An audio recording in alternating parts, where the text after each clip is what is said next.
Carnivals officially start on Thursday in the Brazilian city of Recife, but thousands of people are already celebrating the event on the streets. Our correspondent Brian Mir with the details. I'm in Recife on the banks of the Capibaribe River.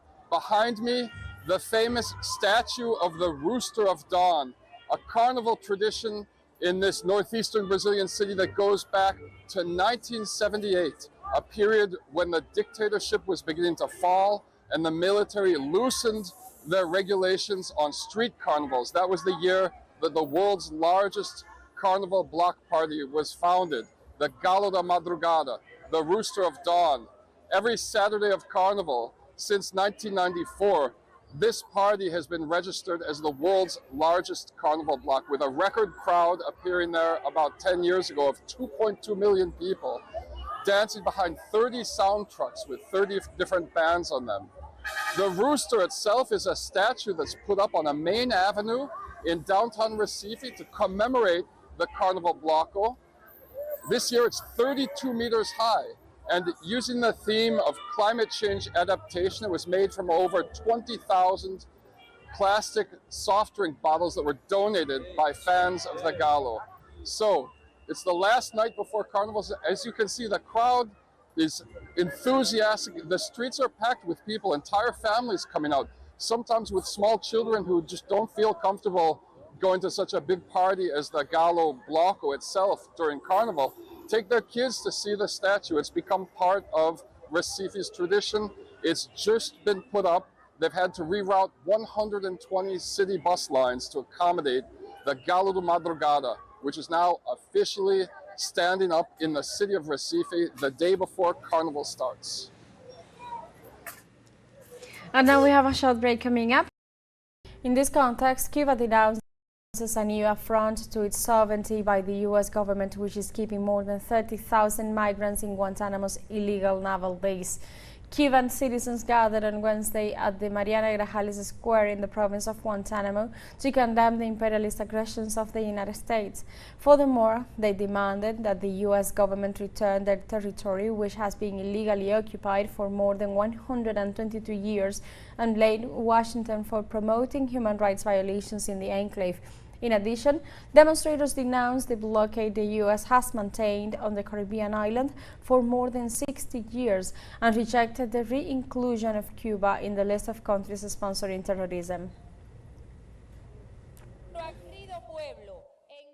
Our brave people, in the name of Cuba, denounce, in this trench of honor, the interference policy of Carnivals officially start on Thursday in the Brazilian city of Recife, but thousands of people. In this context, Cuba denounces a new affront to its sovereignty by the U.S. government, which is keeping more than 30,000 migrants in Guantanamo's illegal naval base. Cuban citizens gathered on Wednesday at the Mariana Grajales Square in the province of Guantanamo to condemn the imperialist aggressions of the United States.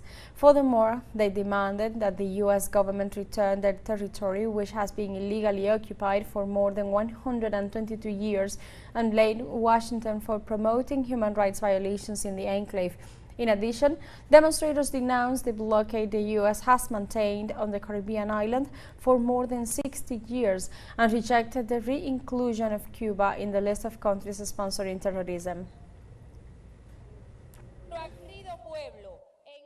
Our brave people, in the name of Cuba, denounce, in this trench of honor, the interference policy of the government of the United States, the cruel economic and financial blockade against our country, and the illegal naval base at Guantanamo, a territory that belongs to us.